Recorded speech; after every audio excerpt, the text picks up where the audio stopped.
Hello, I want to talk about how we create our own reality.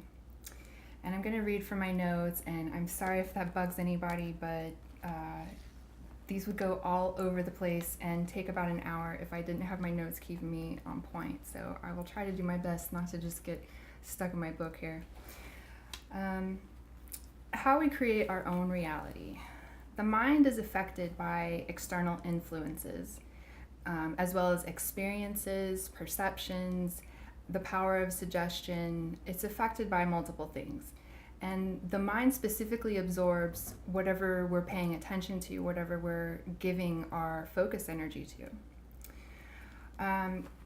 Some good examples of how what we're absorbing manifests in our reality is just looking at the different things that we give ourselves attention to. Now, the examples that I have here are personal examples, and they were so easy for me to look back and see because I didn't have a lot of other clutter and interference and distractions going on. Whenever I was studying a certain topic and giving it my focus, I was really diving in and giving it, a week to 3 weeks or even more sometimes, really letting that information absorb into me so that I could really feel if it resonated with me or not. So one of the things I noticed when I was reading about the jinn, Djinn is how it was spelled in the version that I was studying. It's like the ancient mythology or history, or however you want to look at it, of like genies and demons, and just the jinn is kind of the collective umbrella term for that. So when I was reading these books and watching these videos and listening to these people talk about it and how it was really, part of their reality, I started being afraid of the dark again in my own house, and started kind of seeing things in the shadows around my house.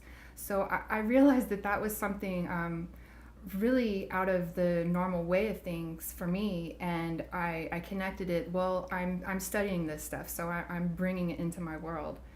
And also, when I'm reading like back-to-back books on nature wisdom, I did that for a couple of weeks, and I had the most wonderful vision, dream. I'm not really sure what it was, but I remembered it, and I was conscious for it. I was lucid in it, and I was falling asleep inside this huge flower that was just so soft and comforting on the inside, and it's like it was made for me, and it just enveloped me. And I knew that came from reading about all this nature wisdom and really getting in touch with that awareness of the life around me.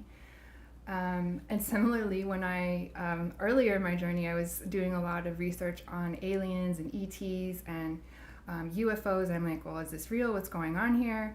So I spent a lot of time, watching videos and trying to figure that out. And so while I was in that phase of researching, I would always think that there was going to be an alien in my backyard whenever I would go outside. So I was kind of putting this expectation on things, and I was always just ready for it. I just knew that it was going to be part of my reality.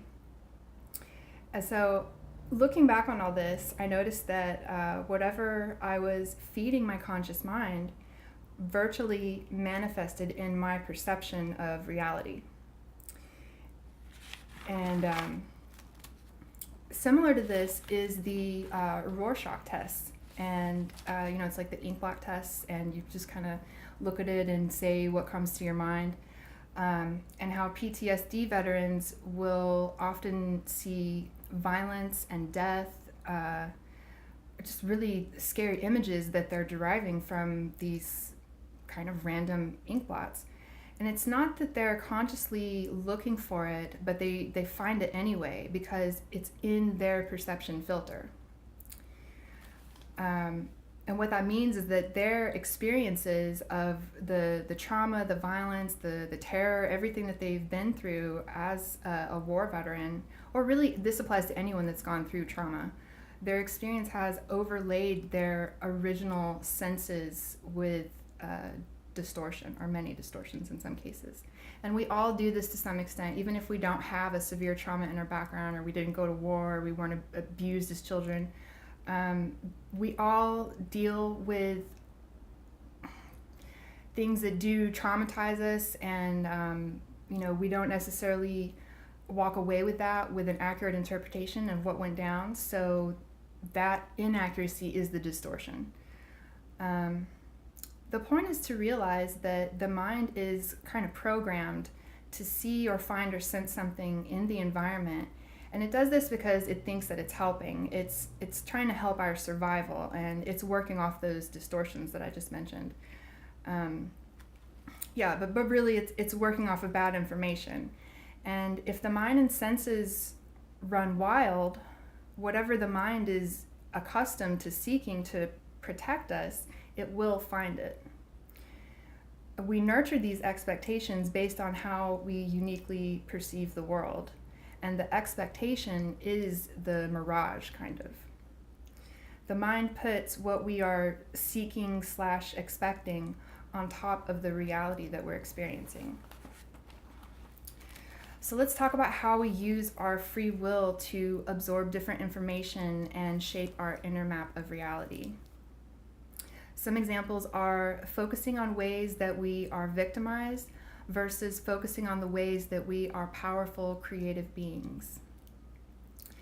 Another example is studying a disease versus studying health. Focusing on flaws versus harmonizing with the virtues, and all beings have virtue. Focusing on our limitations and setbacks versus focusing on inner peace and available options and possibilities, being able to use the imagination. And another example is resonating with violence, lust, gossip, terror versus resonating with truthfulness, intimacy, joy, human connection, and hope.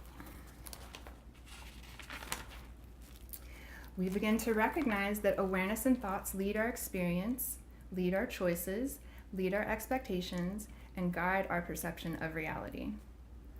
In this sense, we can create our reality. We support the potential for our own experience to be balanced, undistorted, and fluid.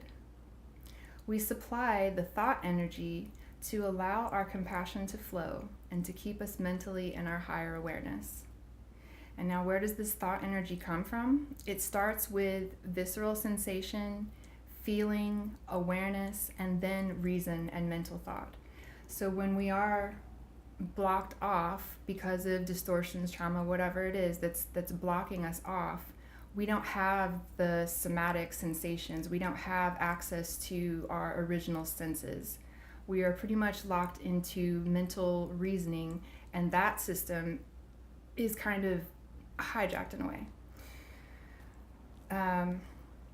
But when we become aware of all this and we start, consciously taking control, we become creative captains of our own vessel rather than unconsciously bumping along with no will paddle. And if we are just bumping along, the world, like society and culture, will gladly direct us to endless realms of distractions, theoretical places on which to plant our focus, behaviors for us to copy and degrade ourselves with, and all the corresponding mentalities to uphold these behaviors. A person can think that they're well-informed and feel totally righteous, being immersed in a false culture-based narrative, oblivious to their own ignorance, and even judging others as inferior for not living with their same cultural standards, for not living in their narrative with them. And then using this idea of superiority to let their mind shut out their own inner discontent and emptiness. And you do this for long enough, your empathy is just forgotten. You just are not connected to that awareness. And this is evident in, just go outside and look around. The person whose awareness is limited only to their narrative, they have created a reality that they're essentially locked into and addicted to. Anything outside this reality is blocked out. Like, natural healing doesn't exist in their reality because the mind is conditioned to block it out. The mind becomes trained and skilled at preserving its perspective. And this is why we all gain from investigating our beliefs, expanding our awareness of others, living in compassion, not for superficial or even religious reasons, but because that truly is the way that we live symbiotically with all life. It's from not being able to live this way that has caused this generationally inherited distortions, and all of that is what is shaping our society. So this person I'm describing that's blocked off and wrapped up in their narrative, they feel fully aware and informed if they watch the news or listen to podcasts, and if they observe their peers and all the people on TV all acting out the same basic narrative. No one in their reality is going to alert them to any need to question it. And even if someone does, the mind blocks it out. The mind gets trained to preserve its perspective. So, and a lot of people are like this. Most people feel that what they believe is real and that what they know is real, period. And if it's not in their reality, it doesn't exist, period. So when they encounter information that conflicts with their reality, they have a choice. They may not be aware of it, but they have a choice. They can block it out and this becomes automatic, or they can choose to investigate it and consider that there might be aspects of human life which are not part of their conscious awareness. We might know our truth in our blood and might even feel the inner discordance when we act out of harmony with our core essence. But the mentality, the conscious mindset, is the key that serves to lock or unlock our awareness. The conscious mind can be a trap or a tool of creation. It's up to us to wake up and choose. What might you create with your mind if you let go of the current narrative that you have that's telling you you're stuck or worthless or a victim in some impossible situation? What new thoughts or expectations could you have through giving your attention to new perspectives? More peace and confidence in situations that cause anxiety? More positive thoughts about other people and more compassion for others as awareness expands and the connecting fibers of our core humanity are revealed? More ambition to pursue your real desires, like your desires from your core. Basically, what puts you on the path toward feeling like you're feeling that higher purpose. It takes courage to face our cage. Likely, we exist inside many overlapping cages. But the upside of this is that when we rescue ourselves out of one cage, several other cages tend to fall away too. As we find comfort in our truth and gain courage to rid all delusion, the old tricks and traps cease to work on us. We cease to need the approval or permission to act on our own behalf. And this is how we create the reality that we want. It's not about magically making anything appear, although this does sometimes happen. The intention behind consciously creating reality is empowered, focused, aware, and inspired to action. Whatever we embody, we experience in the field around us. You know that saying, wherever you go, there you are? That's what this means for me.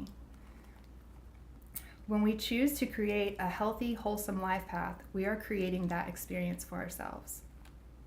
When we use our power of choice to opt out of the degrading, destructive facets of culture, we open up a new reality.